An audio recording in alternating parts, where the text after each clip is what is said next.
रात का समय था, आसमान में बादल गरज रहे थे और बिजली कड़क रही थी। गांव चंद्रपुर में अंधेरा छाया हुआ था और लोग अपने घरों में छिपे हुए थे। यह बारिश की रात थी और गांव के बुजुर्गों का कहना था कि इस रात पुराने कुएं के पास जाना बेहद खतरनाक है।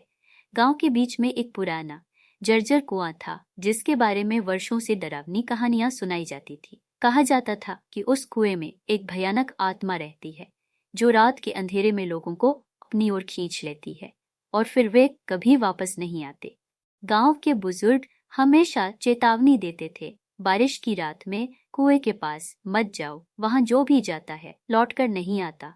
लेकिन नई पीढ़ी इन कहानियों को बस एक अफसाना मानती थी। आरिफ, जो हाल ही में शहर से आया था, गांव की इन अंधविश्वासी बातों पर यकीन नहीं करता था। उसे यह सब बचकानी बातें लगती थीं और वह इन सब बातों को मजाक समझता था। एक दिन आरिफ ने गांव के अपने दोस्तों अली और सलीम के साथ मिलकर फैसला किया कि वे कुएं की सच्चाई जानेंगे। बारिश का मौसम था और उन्हें लगा, आरिफ, ये सब झूठी कहानियां हैं, कोई भूत वूत नहीं होता। आज रात चलकर देखते हैं कि असल में क्या है। अली, यार आरिफ, मैं नहीं जानता, पर बुजुर्ग कहते हैं कि बारिश की रात में कुएं के पास जाना ठीक नहीं। यहाँ कुछ अजीब जरूर है। तुम दोनों पागल हो? तुम्हें ये सन्नाटा महसूस नहीं हो रहा? यहाँ कुछ तो है जो हमें देख रहा है। आरिफ, ज्यादातर लोग घरों में छिपे हुए थे और कोई उन्हें रोकने वाला नहीं था। आरिफ ने कहा, आज रात ही हमें जाकर देखना चाहिए ताकि हम साबित कर सकें कि ये सब बस कहानियां हैं और असल में कुछ भी नहीं है। रात का समय हो चुका था और तीनों दोस्त कुएं की ओर बढ़ने लगे। उनके हाथों में टॉर्च थी और वे बारिश में भीगते हुए चुपचाप कुएं की ओर जा रहे थे। हवा के तेज झोंके पेड़ों को हिला रहे थे और रात का माहौल बेहद डरावना लग रहा था। जैसे ही वे कुएं के पास पहुंचे, एक ठंडी हवा का झोंका आया जिसने उनके शरीर में सिहरन भर दी। कुएं के पास पहुंचकर आरिफ ने कहा, देखो, यहाँ कुछ भी नहीं है, सब झूठी कहानियां हैं। अली और सलीम चुप थे। उनके दिलों में एक अनजाना डर महसूस हो रहा था।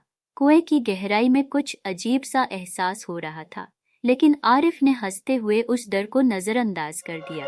अचानक कुएं से धीमी धीमी सरसराहट की आवाज आने लगी, जैसे कोई बहुत करीब हो और उन्हें बुला रहा हो। आरिफ ने कुएं के किनारे झांका और नीचे कुएं से हाथ निकलकर आरिफ की कलाई पकड़ता है। आरिफ चिल्लाता है, बचाओ बचाओ, ये क्या हो रहा है? अली डरते हुए, यार, यहाँ सच में कुछ है। हमें फौरन यहाँ से निकलना चाहिए। सलीम घबराए हुए, नहीं, हम आरिफ को ऐसे छोड़कर नहीं जा सकते। लेकिन ये साया, ये कौन है?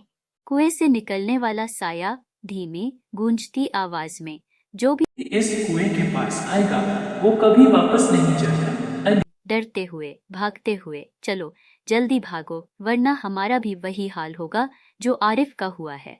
नीचे गहरा अंधेरा था, लेकिन उसे वहां कुछ हलचल दिखाई दी, जैसे कोई साया हिल रहा हो। तभी अचानक कुएं के अंदर से एक ठंडा और चमकता हुआ हाथ बाहर निकला और उसने आरिफ की कलाई पकड़ ली। आरिफ जोर से चिल्लाया, बचाओ, लेकिन उसकी आवाज हवा में गुम हो गई। अली और सलीम ने उसे बचाने की कोशिश की, लेकिन जैसे ही वे आगे बढ़े, कुएं के अंदर से एक भयानक साया उभर आया। उसकी आंखें जलते हुए अंगारों की तरह लाल थी। वह साया धीरे धीरे कुएं से बाहर आया और उसकी मौजूदगी से माहौल और भी ठंडा हो गया। सलीम बुरी तरह से डर गए और पीछे हटने लगे, लेकिन उनके पैर जैसे जमे हुए थे। आरिफ का शरीर कुएं के अंदर खींच लिया गया और वह ठंडा हाथ भी वापस चला गया। अब वह साया पूरी तरह उनके सामने था।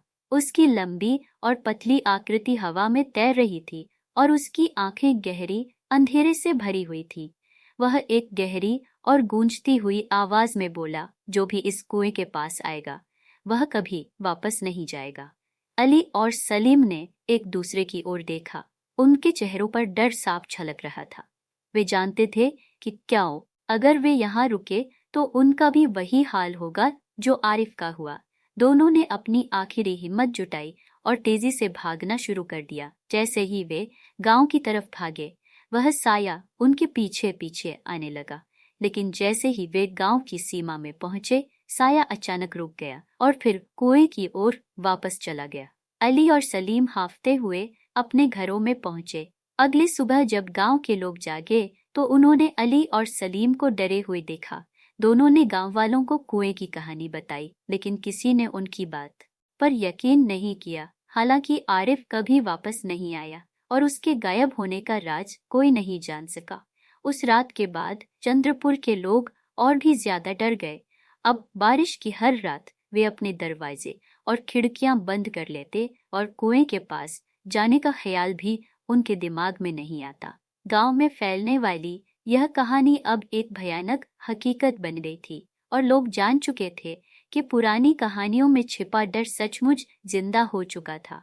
अब हर बारिश की रात गांव में अजीब सी खामोशी छा जाती और वह भयानक कुआं खामोश रहता।